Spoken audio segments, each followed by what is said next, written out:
Coffee is one of the most important commodities globally and contributes to the income of millions of smallholder farmers. Vietnam is the second largest world producer after Brazil.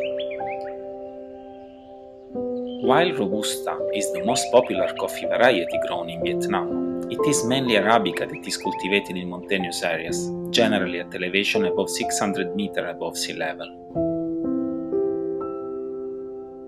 This condition can be found in northwest Vietnam, where smallholder farmers have converted large areas of annual crops to coffee, which has transformed their livelihoods from subsistence to commercial commodity dependent.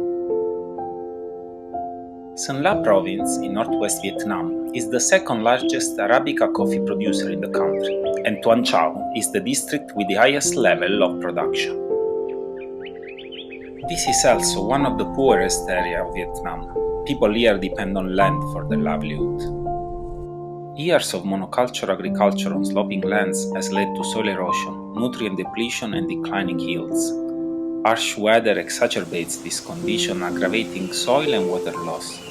To combat the degradation, farmers are forced to resort to costly chemicals, fertilizers, or eventually encroach woodlands.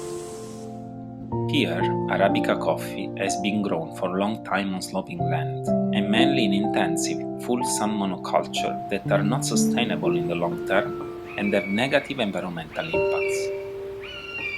Together with colleagues from SRD, we came to Tuan Chau district to understand how coffee has developed in recent years and how farmers have implemented different cultivation systems. Here we met farmers from Thai group and other stakeholders and documented coffee agroforestry practice and the ecosystem services associated with them.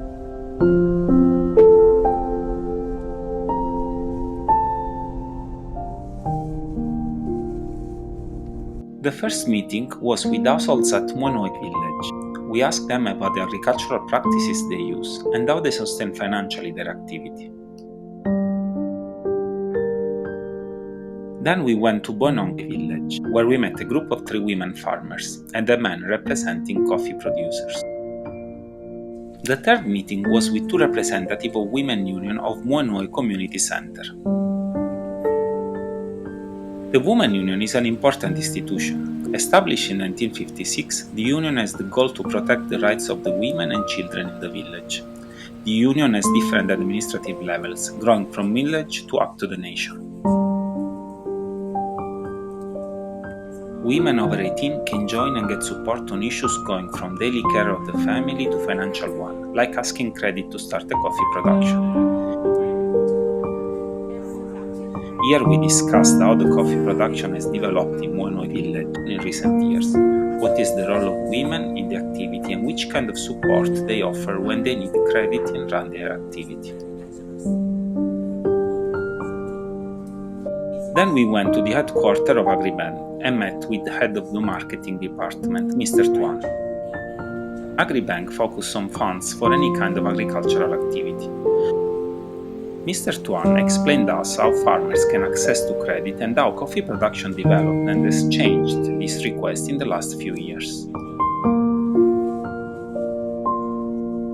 As last stakeholder, we went to the Department of Natural Resources and Environment of Tuan Chau district to have a broader picture on how the coffee production has developed in the last years.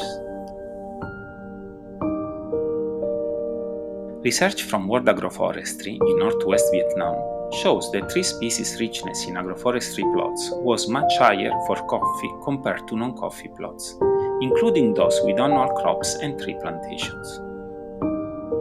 While farmers in this area are aware of the benefits of trees for soil improvement, shelter from wind and frost, and the provision of shade and mulch, they lack technical knowledge of the impact of trees on coffee quality and other interaction among trees and coffee.